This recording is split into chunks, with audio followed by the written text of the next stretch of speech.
Civil PC 30 days study challenge ಇವತ್ತು day 2 ರೀ. ನಿನ್ನೆ ನಾನು NCERT ಬುಕ್ಸ್ ಓದೋದ್ ಬಿಟ್ಟು ನೋಟ್ಸ್ ಓದಾಕತ್ತೇನೆ ಅಂತ ಹೇಳಿ ಹೇಳತ್ತಿದ್ದೀರಿ. ಅದ ಇದ ನೋಟ್ಸ್ ಇದನ್ನ ನೋಡಿದ ಕೂಡಲೇ ಎಲ್ಲಾರು ಕೇಳಾಕತ್ತಿದ್ರಿ, ನಂಗೆ ಮೆಸೇಜ್ ಅನ್ನು ಬಂದವ, ನೋಟ್ಸ್ ಎಲ್ಲಿ ತಗೊಂಡೇರಿ, ನಮಗೂ ಬೇಕಾಗೈತಿ, ಇಲ್ಲ PDF ಹಾಕ್ರಿ ಅಂತೇಳಿ. ನನ್ನ ಕಡೆ PDF ಅಂತೂ ಇಲ್ಲ, ಆದ್ರೆ ಇದ ಬುಕ್ ಐತಿ.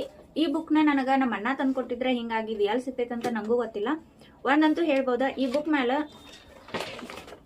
Venu xerox centre and book stall ಅಂತ ಬರ್ದೈತ್ರಿ. ಈಗ ಇಲ್ಲಿ ಕೆಳಗೆ ನಂಬರ್ ಅನ್ನು ಕಾಣತೈತಿ ನಿಮ್ಗೆ. ಈ ನಂಬರ್ಗೆ ಏನಾರ ಕಾಲ್ ಮಾಡಿ ನೀವು ಕೇಳಿದ್ರೆ NCERT ನೋಟ್ಸ್ ಬೇಕಾಗೈತೆ ಅಂತ ಹೇಳಿದ್ರೆ ನಿಮ್ಗೆ ಸಿಗ್ಬಹುದು.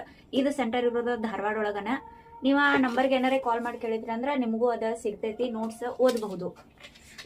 ಇನ್ನ ನಾನು ಸ್ಟಡಿ ಬಗ್ಗೆ ಮಾತಾಡ್ಬೇಕಪ್ಪ ಅಂತ ಹೇಳಿದ್ರೆ, ನಿನ್ನೆ ಇದನ್ನ ಮುಗಿಸ್ತಾನ ಅಂತ ಹೇಳಿದ್ನೆ. ಇದನ್ನ ಅರ್ಧ ಮುಗಿಸಿದೀನಿ, ಆಮೇಲೆ ನಾ ಅರ್ಧ ನಂತರ 6 ಮಂತ್ಸ್ ಕರೆಂಟ್ ಅಫೇರ್ಸ್ ಕ್ಲಾಸ್ ಕೇಳಕ್ ಹೋದ್ನಿ. ಹಿಂಗಾಗಿ ಅದು ಅರ್ಧ ಆಗೈತಿ, ಇದನ್ನು ಅರ್ಧ ಓದಿದನ.